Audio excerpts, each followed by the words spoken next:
"Sir, this isn't a shelter. You need to leave." The words landed sharp, loud enough to slice through the polished quiet of the showroom, turning heads one by one as conversations died mid-sentence, and the soft hum of luxury dissolved into something colder, heavier, charged. Tyler Grant stood behind the marble reception desk, jaw tight, eyes narrowed, staring at the man in front of him like he had already made up his mind before a single word was exchanged. The man didn't look like the clientele this place was built for. No tailored suit, no designer watch catching the light, no polished shoes echoing confidence across the floor. Just a plain black hoodie, slightly worn jeans, and sneakers that had seen better days. And yet, he stood there still, unmoved, as if the insult had missed its mark entirely. Malik Rowan didn't blink. He didn't argue. He didn't step back. He simply looked at Tyler, calm and unreadable, like a man watching a scene he had already seen before, just with different actors. Before we continue, where are you watching from? Drop your city or country in the comments below. And if you believe in dignity and justice, hit like and subscribe. These stories spark change, and we're glad you're here. Now, back to Malik Rowan. The showroom stretched across nearly 8,000 square feet, glass walls reflecting sunlight onto rows of high-end vehicles priced well into six figures, the kind of place where silence usually meant wealth and certainty, not discomfort. But now the air felt tight. A couple near the entrance paused mid-step. A man in a navy blazer lowered his phone slowly. Even the sales associates lining the far wall exchanged glances that said more than words ever could. Malik took one slow step forward, not toward Tyler, but into the space itself, as if he belonged there regardless of what anyone thought.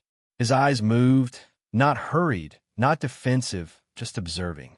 The way one associate leaned slightly away, the way another whispered behind her hand, the way Tyler's fingers tapped the desk, impatient, certain, dismissive. "You heard me," Tyler added, louder this time, his voice carrying a tone that wasn't just authority, it was assumption. "We don't allow loitering. If you're not buying, you're blocking real customers." A faint shift rippled through the room. Not everyone agreed, but no one stepped in. Not yet. Malik's gaze returned to Tyler, steady, almost curious. "Interesting," he said quietly, his voice low but clear, cutting through the tension without force. It wasn't defensive. It wasn't angry. It was something else, something that made Tyler hesitate for half a second before brushing it off. "Yeah, interesting," Tyler shot back, forcing a smirk that didn't quite reach his eyes. "Now I'm going to need you to head out." He gestured toward the glass doors, a sharp motion, practiced, dismissive. Malik didn't move. Instead, he shifted his weight slightly, hands relaxed at his sides, as if he had nowhere else to be and all the time in the world. The silence stretched, and in that silence, something subtle began to change. A young woman near the back, Olivia Chun, an HR intern barely 3 weeks into the job, tilted her head, her eyes narrowing just slightly as she studied Malik's face. There was something about the way he carried himself. Not arrogance, not uncertainty, something quieter, something controlled. Tyler noticed the hesitation in the room and pushed harder. "Look, man," he said, dropping his voice just enough to sound condescending instead of loud. "Places like this have standards. You don't just walk in off the street and expect service." The words hung there, heavier than before. Standards, expectations, lines drawn without being spoken out loud. Malik's expression didn't change, but his eyes did, just slightly. A flicker of something deeper, something older. For a moment, just a moment, the showroom disappeared, replaced by a memory. A smaller room, a different desk, a younger version of himself standing in front of someone who looked at him the exact same way. Same tone, same doubt, same quiet dismissal dressed up as policy. Back then, he had explained himself. Back then, he had tried to prove something. Today, he didn't. The present snapped back into place. Tyler was still talking. The customers were still watching. The tension was still building. But Malik remained exactly where he was. Still, grounded, unshaken, like a man who wasn't surprised by any of this, just measuring it. Quietly, precisely, and somewhere in that silence, The room began to realize this wasn't going the way it usually did. The silence did not break all at once. It stretched, thin and fragile like glass under pressure, and every person in that showroom could feel it even if they could not explain why. Tyler shifted his stance behind the desk, straightening his tie as if tightening his authority would make it real again, but something in the room had already slipped out of his control.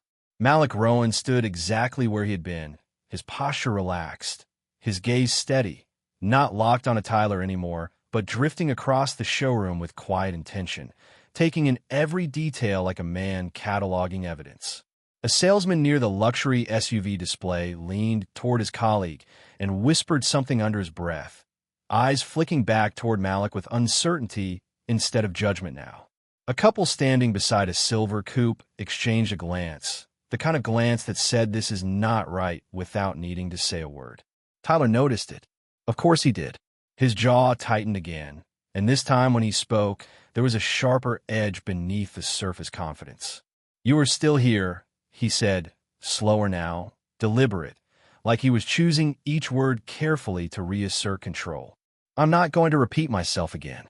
Malik tilted his head slightly, not in defiance, not in submission, but in something closer to curiosity, as if Tyler had just revealed more about himself than he intended. "You already did," Malik replied, his voice calm, measured, almost conversational, but it carried farther than Tyler expected, reaching the ears of people who were no longer pretending not to listen. Tyler let out a short laugh, forced, too quick, the kind that tries to fill space when confidence starts to crack. "Then you understand," he said, gesturing again toward the exit, sharper this time. "This is not a place you just walk into."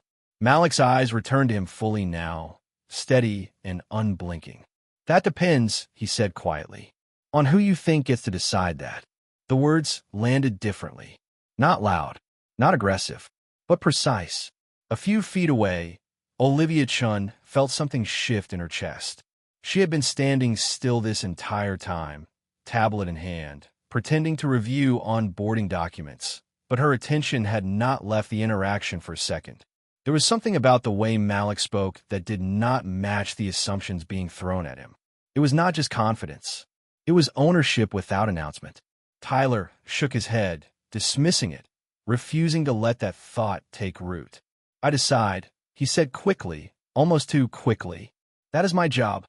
Malik's expression did not change, but there was a faint pause before he answered, just enough to let the weight of Tyler's statement settle into the room. "That is what you believe," he said. A quiet ripple moved through the space again. It was subtle, but it was there. The kind of shift that happens when people begin to question something they had accepted without thinking. Tyler's fingers tapped the desk again, faster now, the rhythm uneven.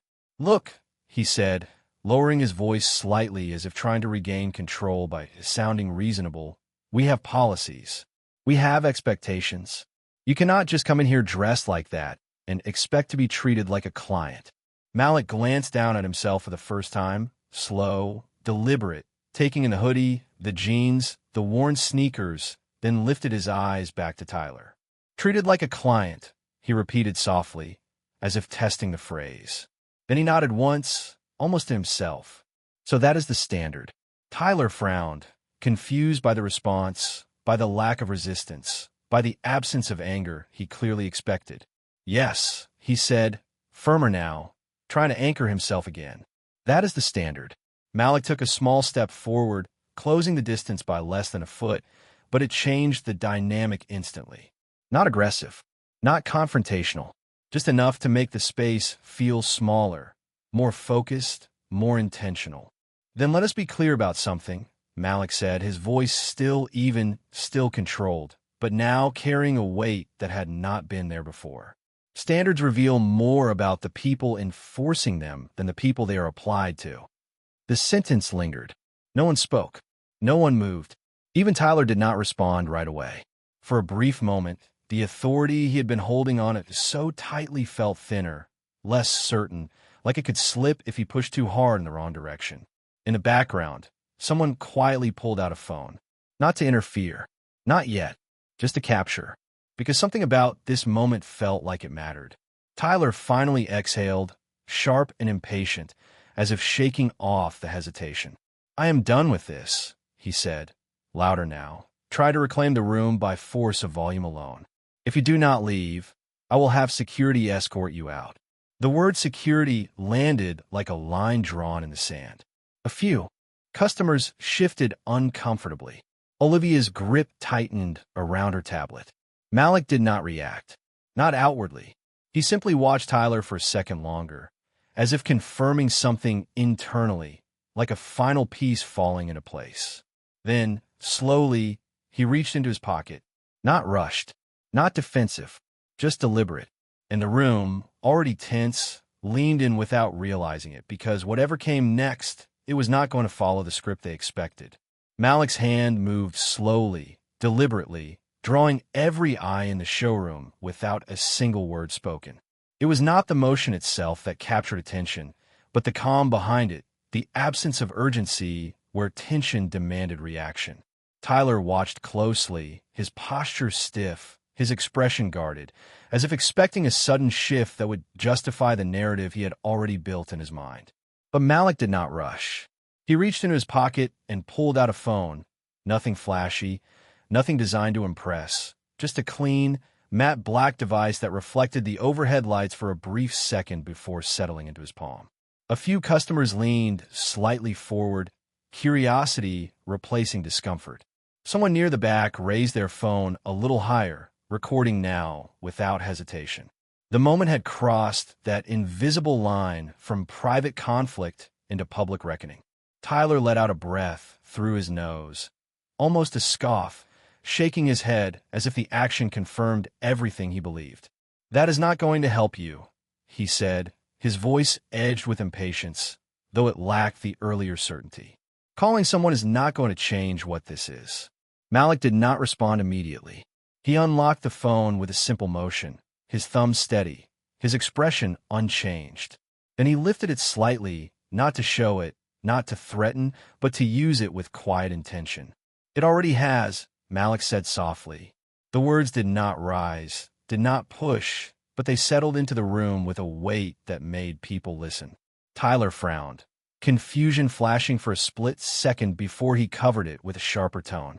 "You are wasting everyone's time," he replied, louder now, glancing briefly around the showroom, as if to pull the room back to his side. "This is a business, not a stage." Malik's gaze shifted past him for a moment, taking in the people who had stopped browsing, the ones who had stopped pretending.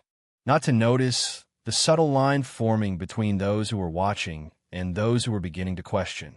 "Every place becomes a stage," Malik said, almost to himself, "when people forget what they are supposed to stand for." The sentence lingered, heavier than before. Tyler's jaw tightened again, but this time there was a flicker of something underneath it. Not doubt, not yet, but something close. A crack, small but real.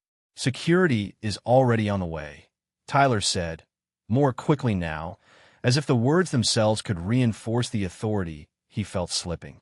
"You can wait for them, or you can walk out on your own. That is your choice." Malik looked at him for a long second, then nodded once, slow and measured. "I agree," he said. "This is about choices." He tapped the screen of his phone, not dialing in a rush, not fumbling, just a precise sequence of movements that felt practiced, intentional. The faint sound of a call connecting was almost lost in the silence, but it was enough. Enough for the room to lean in again. Enough for the tension to sharpen. "Good morning," Malik said into the phone, his tone steady, professional, as if he were already in a different conversation entirely. "I need you to pull internal access logs for the showroom floor. Real time." There was a pause. Not on his end, but on the other side of the call. Malik listened, his expression unchanged, then added, "Yes." Right now. Tyler let out a short laugh, louder than necessary, stepping slightly to the side as if to break the focus that had settled around Malik. "You hear that," he said to no one in particular, gesturing toward Malik with a dismissive wave. "Now he is pretending to run audits." A few nervous chuckles followed, but they were thin, uncertain, not the solid agreement Tyler expected. The energy had shifted too far for that. Olivia felt it clearly now. The weight in Malik's voice, the specificity of his words, the way he did not explain himself or justify anything. It did not feel like a performance. It felt like authority that did not need to be announced. She took a small step forward without realizing it, her eyes fixed on Malik, her mind racing through the internal systems she had only just begun to learn. Access logs. Real time. That was not something people casually referenced. That was something people with clearance requested. Tyler noticed the movement, the attention drifting away from him, and his voice sharpened again. Enough, he said, louder, firmer, trying to pull control back into his hands. I am done entertaining this. But Malik did not look at him this time. His attention remained on the call, his posture unchanged, his presence somehow larger without any visible effort. Also, Malik continued calmly into the phone, flag any prior complaints tied to this location. Customer service, discrimination, internal reviews. I want everything. Another pause, then a simple nod. Good. Stay on the line. The word everything hung in the air like a shift in gravity. Tyler's expression flickered again, just for a second, before hardening into something more defensive. You are not in charge of anything here, he said quickly, the words coming faster now, less controlled. You do not get to walk in and start making demands. Malik finally lowered the phone slightly, not ending the call, just enough to let his voice carry clearly into the room again. He looked directly at Tyler, his expression calm, almost patient. That is where you are wrong, he said quietly. And for the first time since the moment began, the room did not just feel tense. It felt like it was about to turn. The words did not echo loudly, but they settled into the room with a finality that made people stop breathing for just a second longer than normal. Tyler felt it before he understood it. The shift in tone, the subtle but undeniable change in control, it made his shoulders stiffen as he squared himself behind the desk, trying to reclaim the space that no longer fully belonged to him. Wrong, he repeated, his voice rising slightly, not in volume but in tension. You think I am wrong? Malik did not answer immediately. He simply looked at him, steady and unbothered, as if the question itself was not worth interrupting the moment that was unfolding. The phone remained in his hand, the call still active, the silence on the other end no longer empty but purposeful. A few feet away, Olivia took another step forward, this time not subtle, her attention fully locked onto Malik as pieces began to connect in her mind in ways that made her pulse quicken. Internal logs, real-time access, prior complaints. Those were not random requests. Those were executive-level commands. Tyler noticed her movement again, and this time it unsettled him more than he wanted to admit. Olivia, he said sharply, turning his head toward her, trying to anchor himself by pulling someone else into line. You need to step back and let me handle this. She hesitated, just for a second, her grip tightening around her tablet, her eyes flicking between Tyler and Malik. I am just observing, she said carefully, her voice steady but quieter than before. Tyler nodded quickly, too quickly, seizing on the response. Then observe from over there, he said, gesturing toward the side with a dismissive flick of his hand, as if restoring hierarchy would restore certainty. But Olivia did not move this time. Not completely. She shifted slightly, but her position remained closer than Tyler wanted, and that small defiance did not go unnoticed by anyone watching. Malik, still calm, still composed, finally spoke again, his voice low but clear. Let her stay, he said. The statement was simple, but it carried weight in a way that made Tyler turn back toward him immediately. You do not get to tell me how to run my floor, Tyler snapped, the words coming faster now, sharper, as if each sentence needed to reassert something that was slipping away. Malik's expression did not change. I'm not telling you how to run it, he replied. I'm watching how you already do. The distinction landed. And this time, it did not just land on Tyler. It reached the rest of the room. A man near the entrance shifted his stance, lowering his phone slightly, but not stopping the recording. A woman beside him crossed her arms, her expression tightening, not in judgment of Malik, but of the situation itself. Tyler felt the eyes now, not just looking, measuring, questioning. and it pushed him further. "This is ridiculous," he said, louder again, stepping out from behind the desk for the first time, closing part of the distance himself. "You walk in here, you refuse to leave, you start making calls like you own the place, and now you think you could direct my staff." Malik watched the movement, calm, unthreatened, as if the step forward did not change anything that mattered. "You said it," Malik answered quietly. Tyler blinked, thrown off for a split. "Second." "Said what?" Malik held his gaze. "You said I'm acting like I own the place." The sentence hung there, simple, almost neutral, but it carried something deeper beneath it, something that made the air feel heavier again. Tyler opened his mouth to respond, but no words came out immediately. Just a brief pause, a flicker, enough for Olivia to notice, enough for the people watching to feel. Malik lifted the phone slightly again, not to interrupt, but to continue. "Do you have it?" he asked into the call, his tone shifting seamlessly back into quiet authority. Another pause, then a faint nod. "Good. Send it through." Tyler shook his head, trying to dismiss the moment, trying to pull himself back into control through disbelief. "You are playing a game," he said, forcing a short laugh, though it lacked conviction now. "And it is not going to end the way you think." Malik lowered the phone just enough to meet his eyes again. "It already is," he said. The certainty in his voice was not loud, not aggressive, but it was absolute.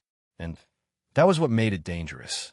Behind them, a soft chime broke through the tension. Olivia's tablet lit up in her hands. She looked down instinctively, her breath catching as lines of internal data began populating the screen faster than she could process. Access logs, timestamps, names, flags. Her eyes widened slightly as she scrolled, then lifted slowly back to Malik, something like realization settling in. Tyler noticed the change immediately. "What is that?" he demanded, stepping toward her now, his focus snapping away from Malik for the first time. Olivia hesitated, her voice quieter now, but no less certain. It is the system," she said, her eyes flicking between the screen and Malik. "Live access logs." Tyler frowned, confusion sharpening into something closer to unease. "That is not possible," he said quickly. "Only corporate can pull that." Olivia swallowed, her grip tightening slightly as she looked at Malik again, then back at Tyler. "That is what I thought too," she said softly. And in that moment, the balance shifted just a little more, not with noise, not with force, but with something far more unsettling for Tyler than either of those things could ever be: proof. The word proof did not need to be repeated. It was already alive in the room, spreading. From Olivia's screen to every pair of eyes that had begun to shift away from assumption and towards something far more uncomfortable. Tyler stepped closer to her, his movements sharper now, less controlled, his confidence no longer smooth but forced, held together by urgency instead of certainty. "Let me see that," he said, reaching out slightly, not touching, but close enough to make his intent clear. Olivia hesitated, her instincts pulling in two directions at once, loyalty to structure on one side and the undeniable weight of what she was looking at on the other. Her eyes flicked back to Malik, just for a moment, searching for something, not permission, not instruction, but confirmation. Malik gave none. He simply stood there, still, composed, as if the outcome no longer required his involvement to unfold. That was what unsettled Tyler the most. The lack of resistance, the absence of urgency. It felt wrong. Situations like this were supposed to escalate. Voices were supposed to rise. People were supposed to defend themselves. Malik did none of that. He let the room reveal itself instead. "Olivia," Tyler said again, this time more firmly, his tone tightening. "That is internal information. You are not authorized to just stand there and read it out like that." The word authorized landed, but it did not carry the same weight it had a few minutes ago. Olivia swallowed, her eyes dropping back to the screen as another line of data populated in real time. Timestamps, complaint entries, internal flags marked as unresolved. Her breath slowed as she processed it, piece by piece, her voice quieter now, but clearer than before. "These are flagged incidents," she said, almost to herself. Multiple complaints tied to this floor. Tyler's expression hardened instantly.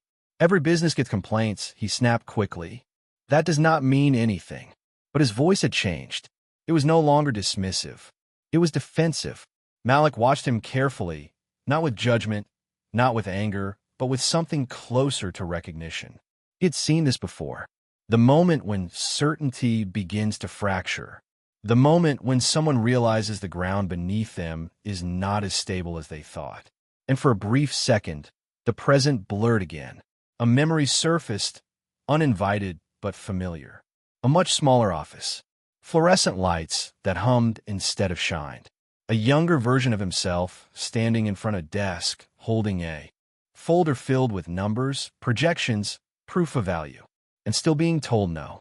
Not because the numbers were wrong, not because the plan was flawed, but because of something unspoken, something assumed. We just do not think you are the right fit, the man behind the desk had said, his voice polite, his eyes already disengaged. Malik remembered the silence that followed. Not loud, not dramatic, just final.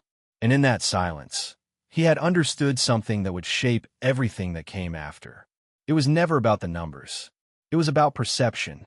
The memory faded as quickly as it came, replaced by the present, sharper now, clearer. Tyler was still speaking, still trying to regain control of something that was slipping further away with every second. "You're taking this out of context," he said, gesturing toward the tablet as if distance alone could weaken what it showed. "Internal logs do not tell the full story."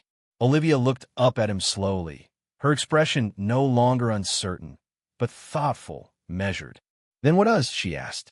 The question was simple, direct, and it landed harder than any accusation could have.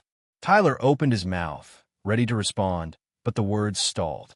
Because for the first time, the answer was not obvious. The room felt it, the shift, the pause, the hesitation that had not been there before.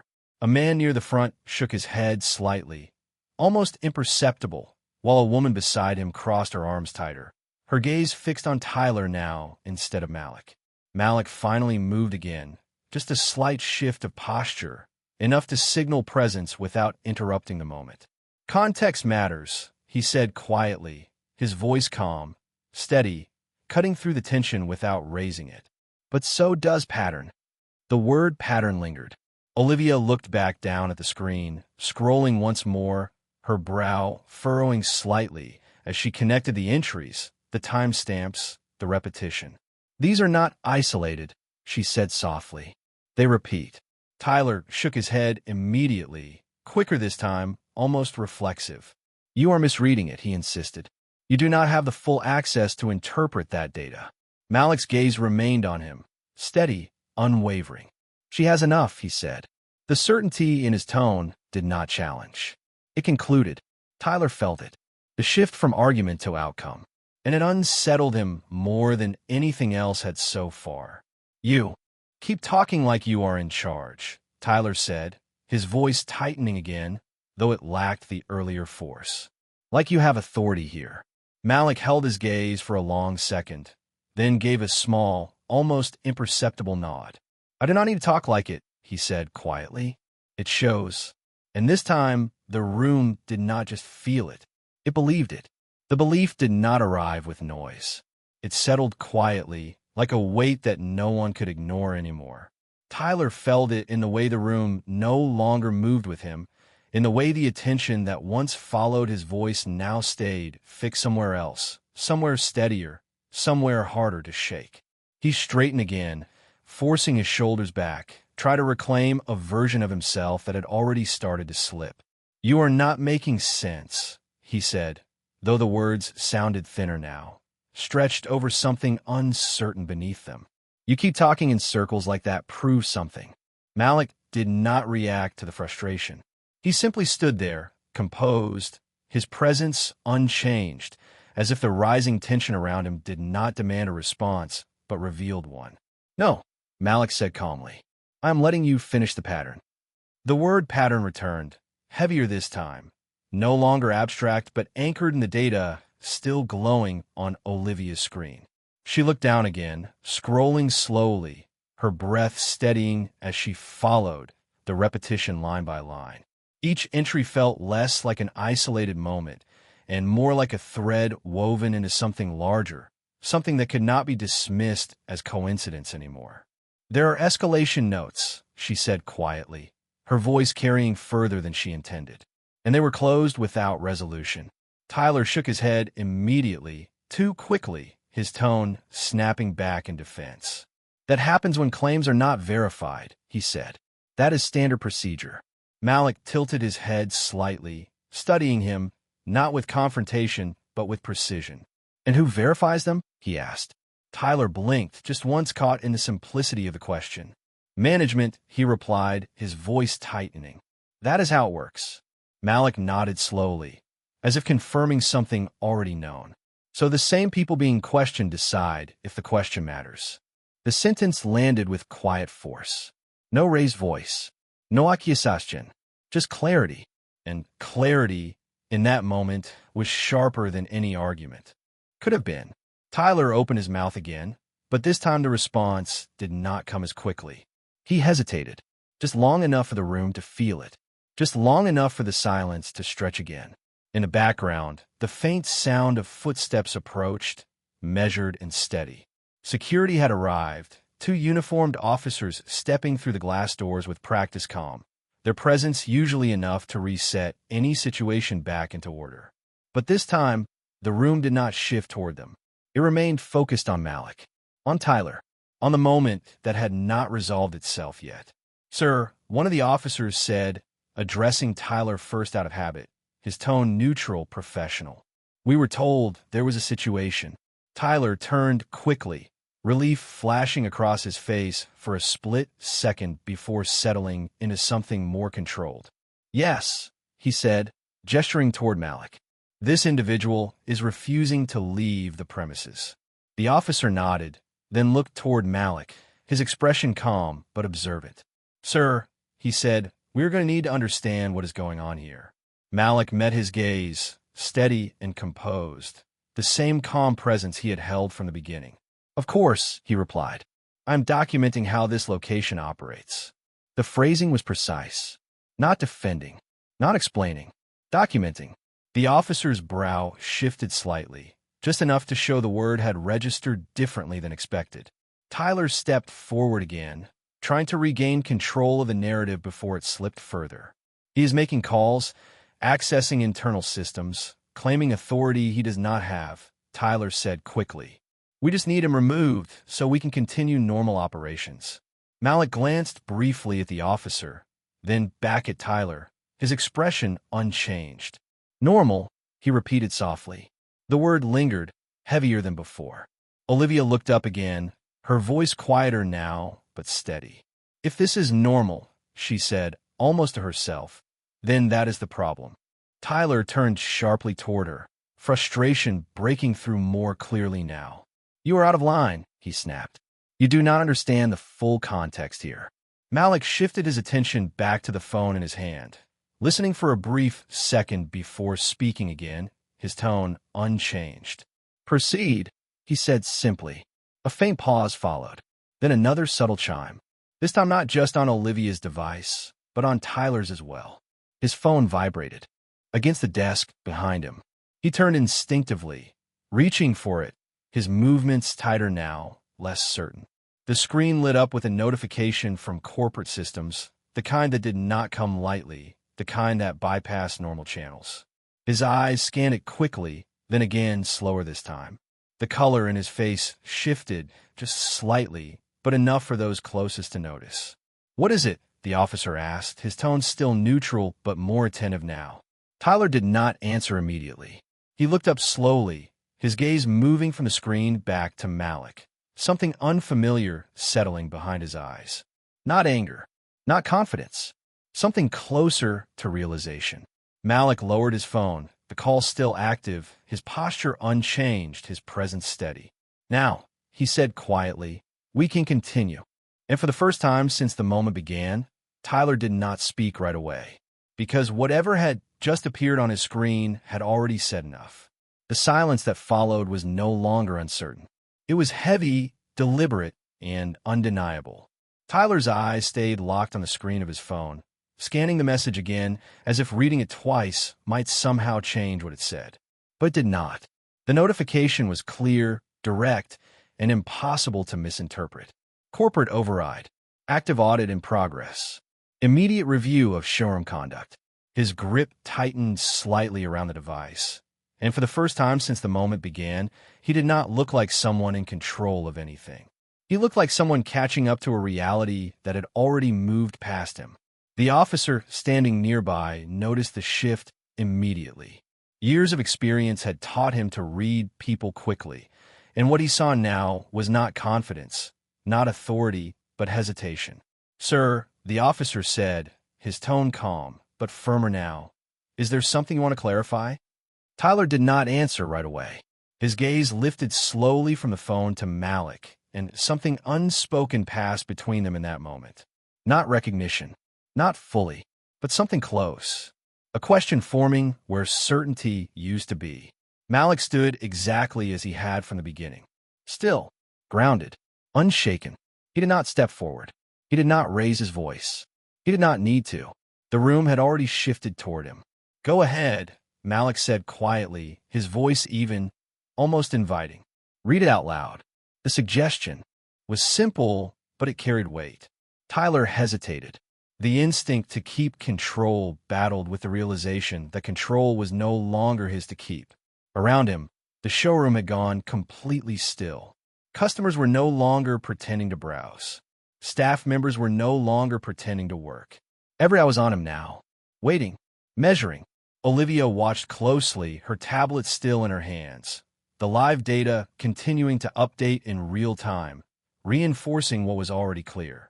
Tyler swallowed once, his throat tightening slightly before he finally spoke, his voice lower now, less certain.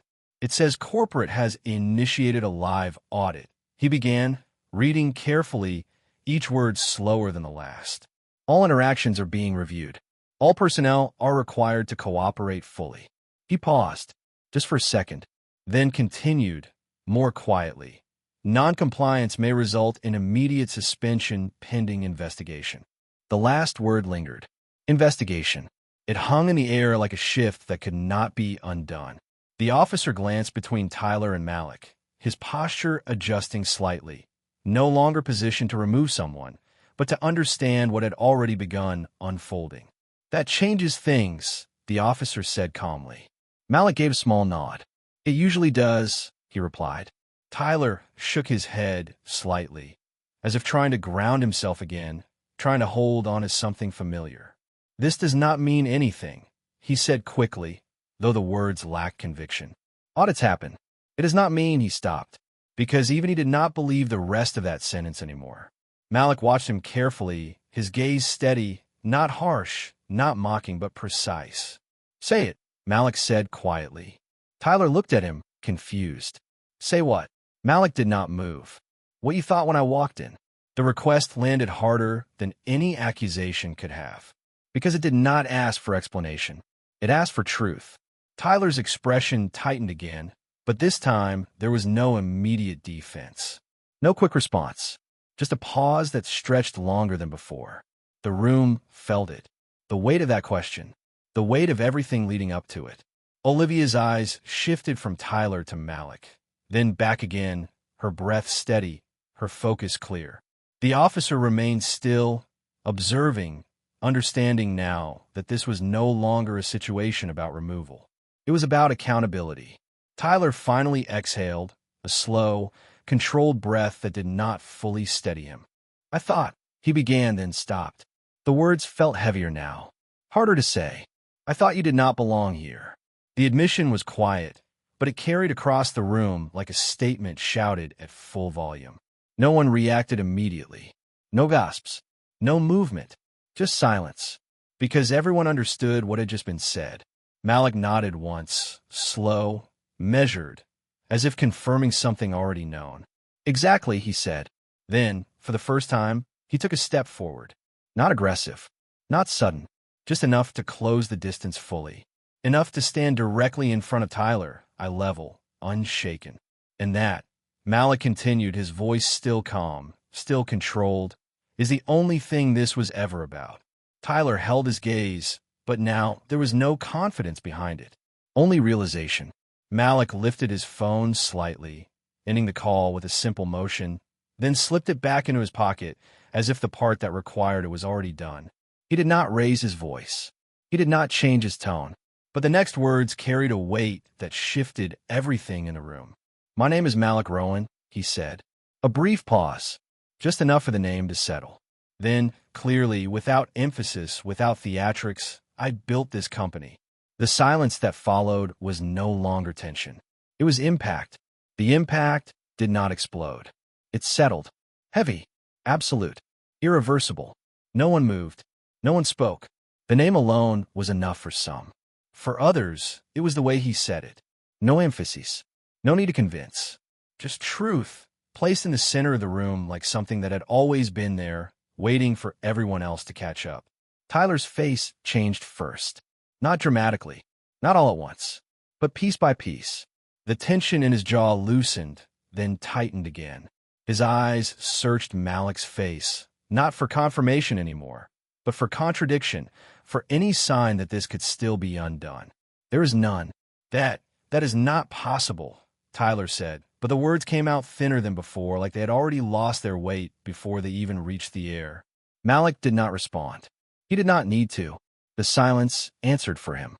Olivia's breath caught slightly, her grip tightening around the tablet, as everything aligned in her mind at once. The access logs, the audit, the authority. It was not access. It was ownership.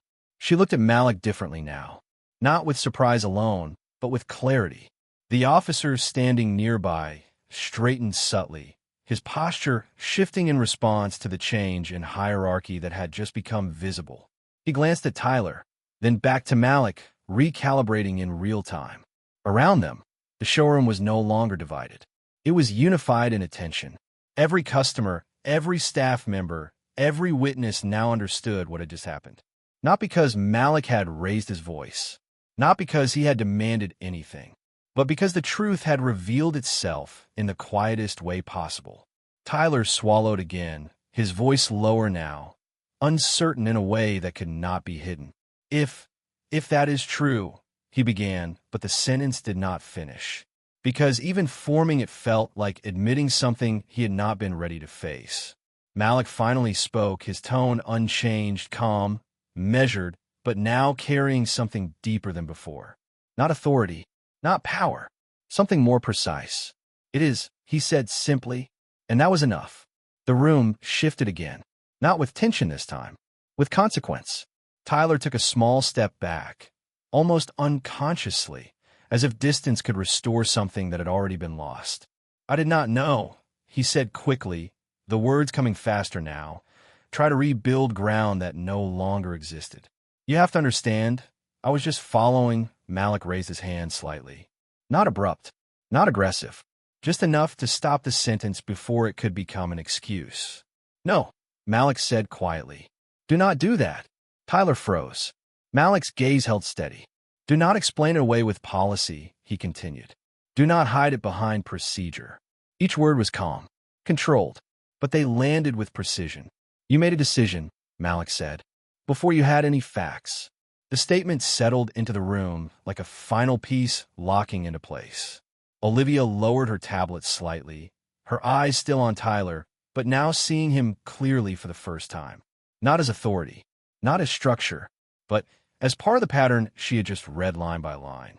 The officer shifted his stance again, no longer positioned as enforcement, but as witness. Tyler's mouth opened again, but nothing came out immediately, because there was nothing left to argue. No ground left to stand on. The justification he had relied on no longer held. Malik took another small step forward, closing the space completely now, not to dominate it, but to own it without effort. "You did not question," Malik said quietly. "You did not verify. You assumed." Each word was deliberate, clear, unavoidable. Tyler looked down for a brief second, then back up, but the confidence was gone, replaced by something heavier. Recognition. Malik continued, his voice still steady, still controlled. "And you were comfortable with that assumption," he said. until it became inconvenient. The word inconvenient lingered, cutting deeper than anything louder could have. Because it was true. The room knew it. Tyler knew it. Malik let the silence follow, not rushing to fill it, not softening it, letting it do what it needed to do. Then, after a moment, he spoke again. "This is not about me," he said. Tyler blinked, confused for a second. Malik's gaze did not shift. "It never was," he continued. "It is about how many times this has happened before, when there was no one here to stop it." Olivia's eyes dropped back to the tablet instinctively. The data still visible, the pattern still undeniable. The officer exhaled slowly, understanding now the weight of what had just been revealed was bigger than a single moment. Tyler stood still, the realization settling in fully now. Not just what he had done, but what it represented. Malik's posture remained unchanged, calm, grounded, unwavering. "You thought this would end when I left," he said quietly. "But this does not end here." And for the first time, Tyler did not try to respond, because he understood that this moment was no longer his to control.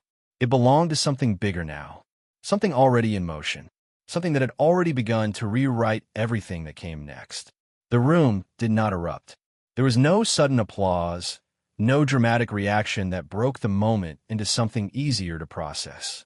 Instead, it settled into a silence that felt earned, the kind of silence that follows truth when it has nowhere left to hide.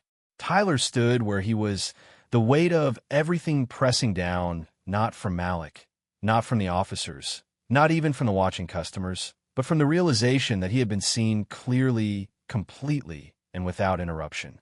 Malik did not move to escalate it. He did not raise his voice. He did not demand anything. He simply stood there, grounded, as if the outcome had already been decided long before this moment ever began. The officer took a small step forward, his tone steady, respectful now, directed toward Malik. "Sir, is there anything you would like us to do at this point?" The shift in address did not go unnoticed. It was subtle, but it confirmed what everyone already understood. Malik looked at him briefly, then shook his head once. "No," he said calmly. "You have already done your job."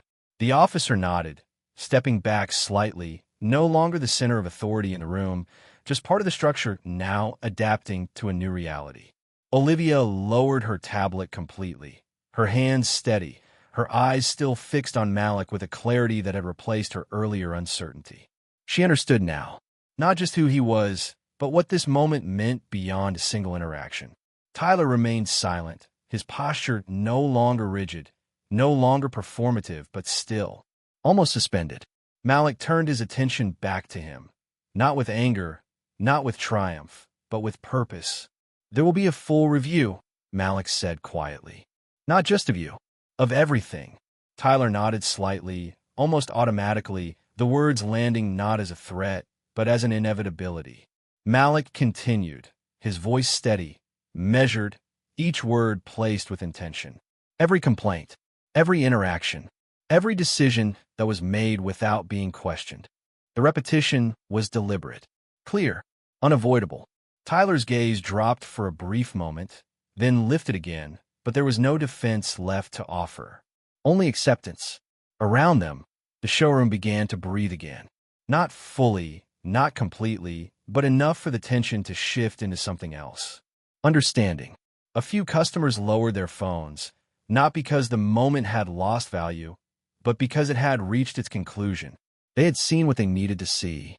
Malik took a slow step back, creating space again, not retreating, but resetting the room without force. "This place was built on standards," he said, his voice carrying across the floor without effort. "But standards are not about who looks like they belong." The sentence settled, drawing every eye back to him one last time. "They're about how people are treated when no one is watching." The words lingered, heavier than anything that had come before, because now everyone understood them in context. Olivia felt it fully. The connection between what she had read, what she had witnessed, and what Malik was saying now. It was not abstract anymore. It was real. It was present.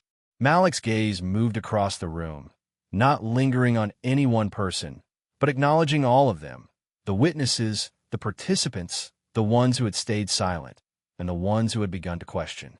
Then he looked back at Tyler, his expression unchanged, calm, steady.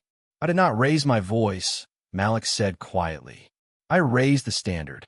The statement landed with finality, not as a victory, not as a punishment, but as a line that had been drawn clearly, without noise, without force, and without apology. Tyler nodded once, slowly, the movement small but meaningful, as if acknowledging something he could not undo but now fully understood. The officer glanced toward the entrance, then back again, confirming silently that there was nothing left to intervene in. Olivia stepped slightly to the side, making space, not out of instruction, but out of recognition. The moment belonged to Malik, and it had reached its natural end. Malik adjusted his posture slightly, the same calm presence he had carried from the moment he walked in, unchanged by everything that had happened, because it had never been about proving who he was. It had been about revealing what already existed.